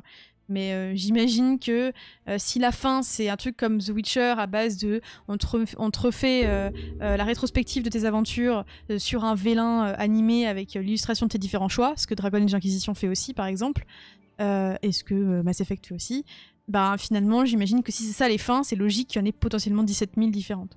Oui, 17 000, c'est forcément qu'ils utilisent un gimmick. Oui, voilà, tu vois, bien sûr, bien sûr, bien sûr. Mais ceci, je veux bien croire que la quantité de contenu est phénoménale, et je voyais des développeurs sur Twitter en train de dire, écoutez, il va pas falloir tenir les futurs RPG au standard de Baldur's Gate 3, c'est vraiment un jeu exceptionnel, avec un budget exceptionnel, une dedication exceptionnelle. On a vu va le pas même falloir thread. dire... Voilà, et donc du coup, je veux bien croire qu'il y a une quantité phénoménale de contenu, si on en est à prévenir que c'est vraiment un standard exceptionnel. Ouais, on est tombé sur le même thread. T'as vu ce thread, Alpha? Ouais, on m'en a parlé, mais j'ai pas checké parce que je trouve... Enfin, j'aime pas trop, moi, les trucs qui ont tendance à vraiment overhype de fou. J'ai eu mon lot de, de déception, donc non, moi, j'ai pas trop prêté attention au truc. Mais j'en ai entendu parler. Ouais, en gros, c'est plus un disclaimer de l'intérieur, de personnes qui ont une expérience d'intérieur de boîte, qui disent globalement que il faut bien que tout le monde prenne conscience que le statut de Baldur's Gate 3, c'est 10 ans de développement en écosystème fermé. On s'en rend pas compte, mais l'Ariane, de loin, ça ressemble quand même beaucoup plus à un studio indépendant qu'à un studio avec des gros actionnaires majoritaires, tel Blizzard ou ce genre de choses. Ah, les petites balles perdues pour Blizzard. Le big word est sorti. Le big word est sorti. Mais genre, en vrai, au-delà du big word et du comparatif que ça peut faire, il faut bien comprendre que personne encore a testé ce truc de on laisse en accès anticipé pendant 3 ans notre jeu, comme ça on peut nourrir notre développement de plein d'avis différents et de réévaluation de notre jeu. Ça c'est... Je sais pas ce que c'est votre rapport à ça. Est-ce que vous pensez que ça va vraiment donner l'illusion à tout le monde que ça, c'est le standard en 2023, 2024, 2025 ? Ou est-ce que les gens vont comprendre, avoir ce recul de dire bah ouais, en fait, c'est pas pour rien que Cyberpunk, ça a pas fonctionné Day One, parce qu'on a trop d'attentes parfois sur certaines choses, alors que la diégèse d'un jeu, ça met du temps à se créer. Tout comme un livre, c'est pas pour rien que Game of Thrones, c'est pas sorti en série avant, je sais pas, 20 ans, quoi. Pas pour rien, je pense que tu prépare la chose, quoi. Je sais pas ce que c'est votre rapport à cette statut d'anomalie de Baldur's Gate 3. Ah, je pense que quoi qu'il arrive, le jeu a un contexte d'anomalie, parce que ça reste un studio indé, avec énormément de moyens, donc il y en a quand même pas beaucoup. Et ce genre de cadre est rare. Ce genre de cadre de développement de jeu est rare actuellement. Il y a... Ok, quelle autre boîte réellement ont ce statut ? D'une certaine manière, Cyberpunk, enfin CD Projekt, d'une certaine manière, et encore, ils ont tellement aujourd'hui de pression, des actionnaires, etc. On l'a vu avec Cyberpunk, ça a créé des vraies complications. T'as qui, bon, Star Citizen qui a autant de moyens mais qui est indépendant, on va dire. Mais bon, Star Citizen, c'est un autre sujet. Ouais. Mais il n'y a pas énormément d'indés avec autant de monde, tu vois. Genre, je crois que c'est 300, 400 personnes, je crois, qui travaillent sur BG3. C'est 400, ouais. On est sur 400 hein. personnes, ouais. Donc, et c'est rarissime. Donc, forcément, t'as un Rockstar. Bah oui, mais c'est pas indé, Rockstar, frérot. Là, c'est vraiment... Il n'y a pas moins indé que Rockstar, clairement. Non, c'est rare. Donc, forcément, tu vas avoir un creative lead réellement lead, tu vois. Et ça, c'est clair que c'est rarissime. FromSoft ont, je pense, une certaine autonomie de ce style, oui. Je pense que FromSoft partage ce genre d'autonomie et de moyens à dispo pour arriver à réellement concrétiser la vision de l'équipe créative. Et pour moi, c'est ce qui explique potentiellement l'excellence du jeu. Maintenant, encore une fois, hein, tout le monde dit ouais, ça va être incroyable, ça va être fou. Ça va être a buggy mess. Ça va être très buggé, les potes. Hein.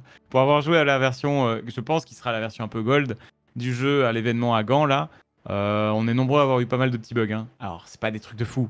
Mais, bon, pas de la finition de fou non plus, tu vois. Il y a cette petite patte indé que tu retrouves dans la finition du jeu. Ça va être pas mal buggé. Ça, faut pas l'oublier. Ton perso est doublé ou pas? Ton perso est doublé, oui. Mais il parle très peu. Okay. En fait, tu l'entends parler vraiment de manière rarissime. Des fois, il s'exclame pour dire un truc, mais tu l'entends à peine. Mais oui, ton perso est doublé. Tu choisis ta voix quand tu crées le personnage. Je crois qu'il y a 5 voix pour les mecs, 5 voix pour les meufs. Oh, trop bien. Mais il n'y a pas de doublage français, by the way. À mon grand dame. À mon grand dame aussi. Ça aurait été incroyable. Genre, il dit des vraies phrases ou il a les expressions en combat où ils font ah ah et c'est tout. Non, c'est genre, il dit oh, putain, quelque chose s'est réveillé, allons voir par là, c'est fermé, des trucs comme ça, tu vois. Ok, mais pas des full phrases en dialogue. Non, en dialogue, tu l'entends pas dire des full phrases. Par contre, des fois, il va avoir des petits monologues. Par exemple, quand tu établis ton camp pour la première fois, il va dire ouais, ça semble être un bon endroit pour mettre le camp. Tu l'entends dire ça. Mais c'est vraiment rarissime. La plupart du temps, tu sélectionnes les lignes de dialogue quand tu parles et le perso les dit pas. Ça skip direct au PNJ en face qui te répond, quoi.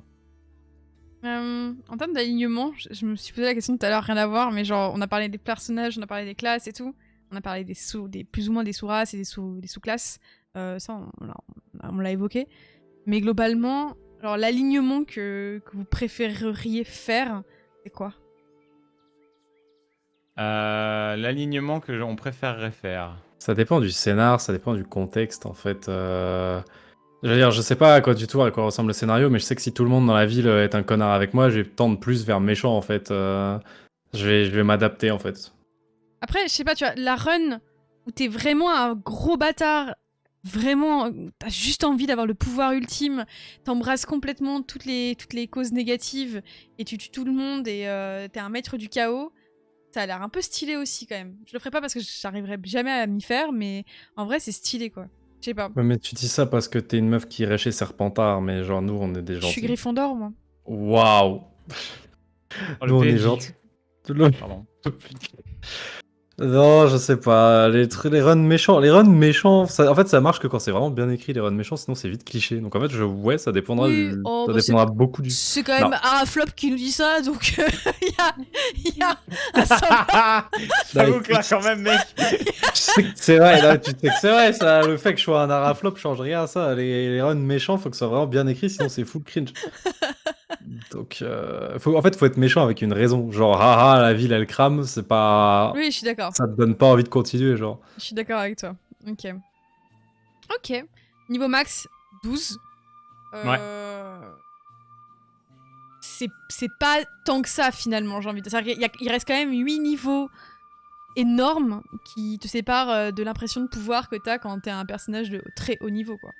En tout cas, sur le papier, c'est un peu ce que c'est. Je sais pas à comment ça peut se représenter.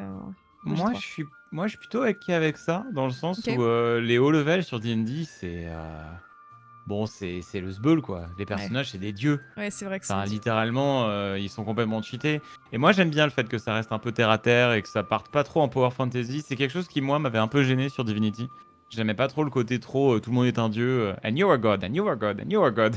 J'aimais pas trop ça. Du coup, je préfère le côté plus ancré dans un power level, genre au niveau d'un, tu sais, je sais pas, d'un aventurier un peu basique. Moi, je préfère ça, je pense. Ok, j'avoue que j'aimais bien l'idée de power-up aussi, mais très bien. Est-ce que ça veut dire que le jeu, entre guillemets, n'est pas fini et que des actes arriveront après et qu'ils combleront sur ces 8 niveaux? Ou est-ce que c'est juste un indicateur de ce qu'ils veulent représenter en termes de puissance de personnage pour toi? Probablement la deuxième. C'est probablement la deuxième, en fait, c'est le genre de considération. En fait, ça veut dire que les trucs que t'affrontes à la fin du jeu, sont pas des dieux ultimes, mais genre, je sais pas, des orques, des machins. Il faut que tu puisses débarquer sur le boss de fin en ayant un personnage qui, logiquement, dans le lore de DBD, le one-shot, tu vois. Ce qu'ils peuvent probablement faire, par contre, si le jeu marche bien, c'est faire des DLC dans lesquels t'affrontes des menaces nettement plus cosmiques et là, te laisser monter plus de level. Ouais. Mais après, c'est un jeu qui se prête vraiment bien au DLC en soi. Genre, je pense qu'en termes de vie, déjà en termes de rejouabilité, on en a parlé, c'est fou, mais en termes de vie, pour ce genre de RPG, au vu de comment c'est graphiquement, etc., ça vieillira pas forcément mal tout de suite. Ils ont pas mal d'années devant eux, je pense, en termes de features. Je sais pas ce que vous en pensez. En gros, dans l'écosystème actuel, moi, ça me dérangerait pas de voir un Hearth of Stone / Blood and Wine pop, oui. tu vois. Je pense que, clairement, à mon avis, ils y pensent. Hein. Alors, de toute façon, avoir développé un tel moteur, des telles features, c'est un jeu très système. Enfin, tout est... Enfin, ils ont bossé longtemps sur leur système de jeu. Hein. Je pense que dropper juste le jeu comme ça et être en mode ciao, ce serait surprenant. Mais ils l'ont fait avec Divinity. Hein. Donc, en vrai, je sais pas. Ouais, je sais pas, je me pose la question. C'est vrai qu'ils ont un moteur qui fonctionne juste pour eux sur pas mal de choses. C'est assez impressionnant en vrai. Hein. Et c'est aussi ce que moi j'aime bien, c'est que ça te montre quand même que la vue ISO, c'est un banger quoi. T'es pas obligé. Ah, t'aimes vraiment? Ah, je pensais qu'on était. Moi, je préfère la vue à la Witcher 3. Hein. C'est vrai? Mais Ah évidemment ouais Mais évidemment Mais pas du tout. Alors vraiment pas. Moi, 1000 fois. Hein. Je C'est les vrai bandeurs de voir le ISO, paysage et vous nous tout. fatiguez. Ah non, vraiment. Trop chiant, la vue 3D ISO, moi, je c'est un trouve ça truc qui a été mis en place pour des causes techniques. Aujourd'hui, on s'en bat les couilles, on n'a plus besoin de ça. Pourquoi est-ce qu'on peut pas bien voir l'horizon? Tout à fait d'accord. Vraiment, la vue ISO, c'est juste la garantie que dans n'importe quelle situation, tu vois pas ce que ton personnage voit et ça me rend bête. Mais c'est juste, c'est préconisé par le tour par tour. Parce que quand t'arrives au tour par tour et que tu dois avoir un personnage... Donnez-nous l'option. Donnez-nous l'option d'être en vue ISO, mais laissez-nous voir l'horizon quand on se balade. Ok, donc toi tu voudrais pas de vue tactique tout le temps quoi. Ah non, moi je préférerais... C'est trop bizarre de la balance entre les deux, non?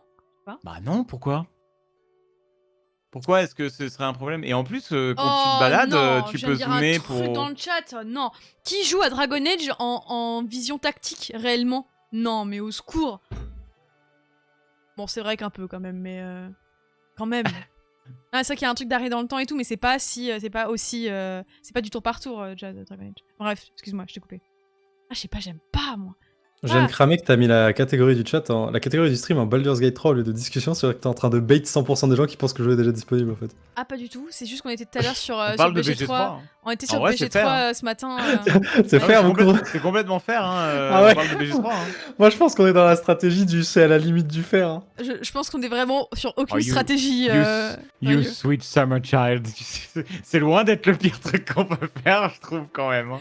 Ça va, non, moi je trouve que c'est legit d'être sur la catégorie BG3. Hein. Ok. On parle de BG3. C'est une technique de rôdeur un peu. Même. C'est une technique. C'est une technique d'Araflop. C'est une technique d'Araflop. Ça. Une technique d'Araflop. Moi, je crois que j'ai abordé tous les sujets que je voulais aborder. Je suis trop contente. J'ai laissé 2-3 points un peu aux F, type. Tu vas jouer quoi, toi? Moi? Ouais. Dans ma run avec review, je pense que je vais jouer une ensorceleuse plutôt maléfique, en mode un peu enfant rebelle, qui s'est barré, etc. Hein? Ça tank ça? Non, j'étais en train de réfléchir parce que je pense que ensorceleur en groupe, c'est plus drôle que ensorceleur solo. Et du coup, je jouerais certainement ma demi-orc spéfongique druide qui tank du Babylone directement sur ma version solo tranquillement au calme. J'avoue que j'aurais trop kiffé pouvoir jouer une Azimar en vrai, mais c'est mon côté fan de Critical Role et des personnages d'une certaine joueuse. Mais bon. Du coup, pendant que je vole une clé et que tu te prends pour Avatar, le dernier maître de l'air qui tank. Non mais alors moi je me prends pas pour Avatar le maître de l'air. C'est Alpha qui va impérativement jouer Monk alors que personne le préconise. Genre comment ça personne le préconise? Mais non, mais c'est nul sur D&D, mais Larian a dit qu'il avait EP pour BG3 pour rendre la classe plus équilibrée. Alors ils avaient aussi dit plus ou moins ça de Rôdeur quand c'est sorti. Et bon, pour l'instant... Non, mais t'es gros bill, quoi. Je vois, ça va jouer que les trucs pétés, quoi. En vrai, excuse-moi, mais t'as le choix entre un mec qui tire des flèches bien nulles avec son arc pourri ou une ensorceleuse. Par contre, je sais pas ce que c'est, genre les sous-classes. Enfin, hormis Ascendance Mais t'as pas le Gloomstalker Ranger? Je crois que t'as le Gloomstalker. Oui, t'as le Gloomstalker. Fou, hein. Lui, par contre, c'est trop bien. Ça, par contre, c'est la seule spé du rôdeur qui est stylée. Par contre. Comment on a joué ça? Est-ce que t'as vraiment dit une ensorceleuse? C'était ton argument, une ensorceleuse? Mais c'est la FX, c'est la FX du sort. Ok. Bref. Vous avez pas. Bref. Le chat dit rôdeur Gloomstalker. C'est trop bien. Mais est-ce que. Attends. C'est disponible pour les races de la surface, par contre? Vraie question. Ouais, vraie question. Vous y avez pensé? Je pense que oui, il n'y a pas de mur. C'est important, vraie question. Mais rien que le mot Gloomstalker est extrêmement Dark Sasuke, j'aime beaucoup. Bah ouais. Non, mais c'est pour toi, mec. Je pense que j'ai un buff 300% à être au fond de la pièce et avoir l'air sombre. Ah bah, t'es littéralement un ranger, mais des profondeurs terrestres qui s'appelle l'Outre-Terre, et qui est un monde souterrain dans lequel il y a des champignons magiques et des cristaux, et où il fait super sombre. Des profondeurs terrestres, c'est complètement con, c'est-à-dire je sors à la lumière du jour, je vois plus rien à cause du soleil, je rate ma flèche. Ah écoute, tu te poseras des questions loristiques plus tard. Bon, ta gueule, Aragorn. C'est complètement stupide en fait. Flop, ferme-la et bois ta bière. Fume ta pipe dans ton coin de la room là. C'est la classe la plus débile dont j'ai jamais entendu parler, j'ai besoin d'être habitué à la lumière du soleil. Bah, si tu sais qu'il y a le Shadow Monk. Le Shadow Monk, il peut teleport behind you. Nothing personal, sauf qu'il peut le faire que dans des zones d'ombre. Donc quand t'es dehors comme un con, tu cherches les zones d'ombre et tu peux pas te TP quand t'es à la lumière. Tu peux que Shadow Step. Sachant qu'il n'y a pas de cycle jour-nuit dans le jeu, il est fait tout le temps jour. Bonsoir à tous. Oui, c'est vrai. Wow. D'ailleurs, vraie question aussi. Shadow Monk, c'est pas évident. N'en déplaise à review. Jour-nuit et vue ISO. Est-ce que. Non mais attends. J'ai posé la question à Augustin. Ah ouais. Ouais. Ah, c'est vrai. C'est vrai que c'est. Ouais, c'est vrai. Mais en vrai. Ça pose la question des longs repos aussi. Moi j'ai l'impression qu'on peut spammer les longs repos et du coup les classes comme le Warlock perdent un peu de leur superbe. S'il n'y a pas de trucs sur le timer et tout. Ouais mais t'en trouves beaucoup. Il faut des provisions et en réalité il faut que tu achètes des provisions à balles. Quand t'as un groupe full, je crois que faut que t'aies quand même pas mal de provisions et du coup le jeu s'équilibre vis-à-vis du fait que bah si t'as pas de thunes, pas de provisions, tes longs repos complexes quoi. Voilà. Ok, d'accord. Il y a quelqu'un qui a dit qu'il y a une sorte de vue TPS, mais il a mis sorte entre guillemets, ça m'inquiète de quoi il parle. Oui, en fait, t'as une sorte. Quand tu zoomes à fond, t'es un peu en vue TPS, mais la caméra est quand même vachement. On aimerait qu'elle s'incline vers le haut de quelques degrés supplémentaires, tu vois. Ouais, je peux pas profiter du coucher de soleil en fait, c'est ça que tu me dis. Pas trop, non. Mais par contre, il y a des jolis décors quand même. Il y a des horizons assez beaux quand même. Ah, c'est beau, hein. Moi, je trouvais ça joli. Ouais, il y a des jolis décors que tu peux voir quand même. Non, mais il y a vraiment un charme, il y a une patte. Vraiment agréable. C'est. Je sais pas, genre, je trouve qu'ils sont pas tombés dans le truc un peu bêta de faire du full cartoon comme peut le faire Pathfinder. Alors, je vais pas me faire des amis, mais Pathfinder, je trouvais que c'était vraiment assez grossier. En même temps, c'est pas évidemment le même genre de. Ça demande pas évidemment le même man de personnes en termes d'emploi, etc. Donc, de développement, bien sûr. Cependant, j'avoue que. Bon. Bah, Pathfinder, en termes de graphisme, etc., c'est pas fou, quoi. Vous trouvez ça chouette? Enfin, je sais pas. Ouais, je suis clairement moins fan que le style plus réaliste que de BG3, ouais. Bah, moi, j'avoue que quand c'est bien géré, le style réaliste de BG3, c'est quand même plus stylé, quoi. On dort un peu, on dort un peu sur Pathfinder premier du nom, hein. Le deuxième, j'avoue qu'on peut se poser la question, mais le premier, il est dur, quand même, hein. C'est ça, une vraie DA. Oui, non mais d'accord, très bien. Mais je dis pas que j'aime pas le style cartoon, je dis juste que vraiment, quand c'est cartoon, normalement ça être simplifié, en termes de 3D, d'ISO et tout, et de gestion des lumières surtout, et que là c'était un peu difficile de faire l'immersion. Si vous passez d'un jeu, c'est ça aussi qui va être une des problématiques de Baldur's Gate 3, c'est quand vous passez de Baldur's Gate 3 à un autre jeu un peu moins fancy, c'est bon, c'est un peu l'équivalent de quand vous faites une phase de pexing et que vous avez fait SWTOR et que vous retombez sur Tesso, quoique Tesso ça va encore, mais sur WoW, genre de truc, c'est compliqué, c'est compliqué. J'ai peur de m'habituer à ce luxe-là, en tout cas. Bah écoutez les gars, je crois que j'ai fait le tour globalement de tout ce que je voulais dire. Est-ce que vous voyez des choses dont vous avez envie de parler, dont on n'a pas parlé, ce genre de points? Et du coup, tu vas jouer une méchante avec Review. Je vais jouer une enfant rebelle avec Review. Comment ça, une méchante? Comment ça, une enfant rebelle? Non, mais genre, j'ai envie de jouer une meuf insupportable qui, en plus de ça, à travers son gameplay, va être insupportable et invoquer des diablotins alors qu'elle va lancer un seau d'eau. J'ai vraiment, vraiment hâte de ça. Eh, tu vas pas causer des problèmes, il faut qu'on sauve le monde déjà. Ouais, mais bon, c'est... Ça, c'est bien une phrase d'Aragorn, ça. Déjà... Il y a une phrase d'Araflop, ça. Déjà, il faut que tu reviennes à Paris et que tu DL le jeu, ce qui est la première étape préalable au lancement de notre bonne aventure. Parce que... Tu sais que si tu ressens le besoin d'être insupportable, t'as une run solo, hein. Genre, il n'y a pas de galère. Hein. Je sais. Je pense qu'il y aura une run solo avant que tu ne pop, en Wow. réalité. Mais j'aurais du mal à t'attendre une semaine. J'aurais vraiment du mal à t'attendre une semaine. Comment ça, une semaine Comment ça, une semaine? 2 jours? Oui, ressenti une semaine. Ah ouais, vraiment, t'as dit une semaine. Je t'ai dit, on non, joue mais samedi, attends, tu me vas sortir moi, une je me mets à semaine. ça. Mais je suis complètement d'accord avec elle. Alors, je suis vraiment désolée, mais Des genre... milliers d'années qu'on attend le jeu. Je vais devoir être là à me griffer les épaules en regardant tout le monde streamer et tout le monde sortir des trucs dessus sans pouvoir y jouer, sans vouloir me spoiler. Je vais devenir cette vieille débile qui pop sur Twitter en disant oh non, je me suis fait spoil alors que j'ai pas regardé l'épisode de Game of Thrones hier, ni avant-hier, ni avant-hier. Bon allez, ça suffit maintenant. Faut aller de l'avant, quoi. Les mots sont durs, cette vieille débile, quoi. Mais j'ai été cette vieille débile, c'est pour ça que je me permets. Ah bah. Donc du coup, le jeu sort demain alors Dublin 16h. On est sur le même créneau que Dublin, non? C'est à 17h. 17h pour Ça nous, sera à du coup, my 17h bad. en France. J'avais pas vu que c'était Dublin. Donc 17h pour nous. Bah oui, on est sur le même fuseau horaire que Gand. Legit. Ok, très bien. Bah écoutez, du coup ça part sur un... Ah oui, ça part pas sur un DL du coup. Ça part sur... Si on peut pas... Enfin, il faut... Alors, petite note, il faut impérativement, si vous n'avez pas la fibre, désinstaller l'alpha avant de pouvoir potentiellement re-DL le jeu normal, sinon ça peut créer des problèmes de manière générale. Et c'est aussi pour ça qu'on n'a pas réussi à avoir cette fantastique feature qui est le téléchargement préalable qui permet de pré-télécharger le jeu au moins une journée avant. Quel enfer. J'avoue que ça c'est dur. Hein. Ça, c'est dur pour le lancement, je pense, ouais. Clairement. J'ai plein de gens, ils m'ont dit au secours, comment je vais faire, je peux pas DL le jeu le jour même, quoi. Ouais, genre moi, Review, quoi. par exemple. Augustin qui est dans la panade la plus totale. J'ai pas la fibre. Ouais. Et comment tu fais quand t'uploades tes vidéos? Du coup, tu les uploades le soir et la nuit, ça tourne? Je les mets sur une... Là, dans un cybercafé.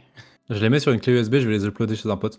C'est vrai ou pas? Ah bah c'est presque ça. La dernière, j'ai vraiment fait ça, parce que la dernière, j'avais promis de l'uploader à une certaine heure, et je me suis rendu compte que j'aurais pas le temps, genre. Incroyable. Quel homme. Donc il y avait vraiment eu un périple où t'es par-ci. Ah, c'est incroyable. J'ai débarqué chez Hugo avec la vidéo Outer Wilds de 2h08 sur une clé USB. et j'étais en train d'uploader la vidéo sur son ordi, et je lui ai dit, tu penses quoi de genre, c'est quoi, 22 minutes pour sauver l'univers comme titre? Et il m'a dit, ah ouais, mais attends, rajoute un truc à la fin du titre, mais ok, en fait un peu plus. Et du coup, il m'a fait changer le titre à la dernière nanoseconde. Et c'est une très bonne idée. Ouais, c'est pas mal, c'est pas mal. Ok, ben, merci beaucoup.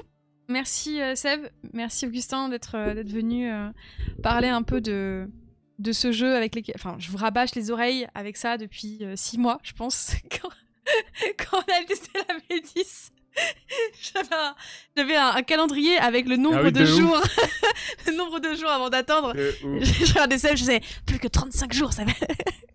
J'avais trop marre de moi. Oui, j'ai vraiment reçu tes DM. Oui, j'ai vraiment reçu tes DM, tout ça pour apprendre aujourd'hui que le jeu est uniquement en vue ISO. Je suis... Pourquoi toute cette hype? Dégoûté à vie, du coup. Oh non, la hype est carrément méritée, vous êtes des fous. Vous êtes des fous. Au contraire, pour une fois qu'il y a un RPG qui est hype, bon, réjouissons-nous. Bon, merci beaucoup en tout cas d'avoir participé à ce petit live et cette petite rétrospective, d'avoir donné vos points de vue là-dessus aussi. Merci infiniment d'être passé, tout le monde. Merci beaucoup. Et puis on se retrouve soon sur BG3 du coup. Mais pas demain du coup. Mais pas demain pour. Si demain. Demain sur twitch.tv/alphacast. Merci à tous. Et bonne fin de live. Bon allez, c'est un mot de la fin, Review? Non. Merci beaucoup. Bah super. Merci beaucoup. Au revoir. J'ai pas le jeu, j'ai pas envie de faire des efforts. Oh bah super. Bah déjà quand on fait Aragorn, on n'a pas... pas nécessairement envie de faire d'efforts, quoi. Comment ça, Aragorn? Je suis Araflop, défenseur Pardon, des Araflop, orphelins. rien à voir, rien à voir. Avec sa copine elfe et tout, rien à voir. Avec sa Merci copine beaucoup, elfe. Araflop. Tu sais que tu vas pouvoir, du coup, dans le character creation, tu vas pouvoir designer ton fantasme, tu vas littéralement faire Arwen. Comment ça, il y a mon C'est fantasme vrai. dans le... En fait, quand ouais, tu c'est crées vrai. ton Quel perso... genre de jeu de pervers qui me Non, mais- demande ça dans la création de Écoute, c'est un jeu où il y a des trucs avec des druides qui se transforment en ours dans des scènes de romance. Oh là donc, là, oui, on avait t'inquiète. parlé de ça, oui. Oulala. Mais Non, En on n'est pas gros, obligé, hein. quand tu... quand tu crées ton perso, tu crées l'apparence et tout, la classe, tout ça. Et après, il te propose de créer... c'est quoi qu'ils disent? C'est... Il vous faut un ange gardien. Et en Ils gros, appellent l'ange ça un ange gardien... gardien. L'ange gardien, c'est un peu genre la personne dont tu rêves la nuit. Ma waifu, Et- oui, ils auraient pu juste dire Oui, ma c'est waifu. C'est waifu. littéralement ta C'est waifu. Ta waifu. Donc Ok. tu vas nous faire quelqu'un qui ressemble Ouais, à Arwen. Ouais, j'imagine brune, grande, peut-être les oreilles un peu pointues, ouais. Les grands yeux bleus. Ouais, par exemple. Ouais. Plus vieille que moi. Qui louche un peu. Ouais. Ah si, elle louche. Plus vieille que moi, mais mortelle à partir du Putain, le moment où... détail. Ah, non. Le détail repéré par la scène. semarde. Ah, non, non, non. Là, Elle louche, hein. Elle louche, hein. Franchement, je suis mieux qu'elle. Hein. t'es un enfoiré fini. Mais je vous jure que sur la scène finale où elle sort derrière la bannière, elle louche de fou. Moi, c'est le premier truc que je me suis dit, genre, j'étais en mode, mais elle Quand même louche. que les meufs qui ont repéré ce détail. Hein. Bon, il y a vraiment que les meufs qui ont repéré ça. C'est pas vrai. Non, mais elle louche. Si, c'est ok. vrai. Oui, elle louche un Ok, peu. elle louche. Mais ça fait partie de bah, son... c'est pas grave. Ça fait partie de son charme, bien évidemment. Bon, allez, merci beaucoup tout le monde et merci à vous deux, bien sûr.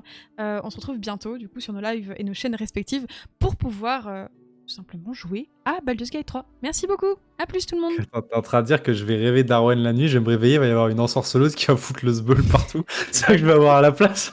C'est Exact. super grave. Ton aventure va être folle, mec. Attends, yes.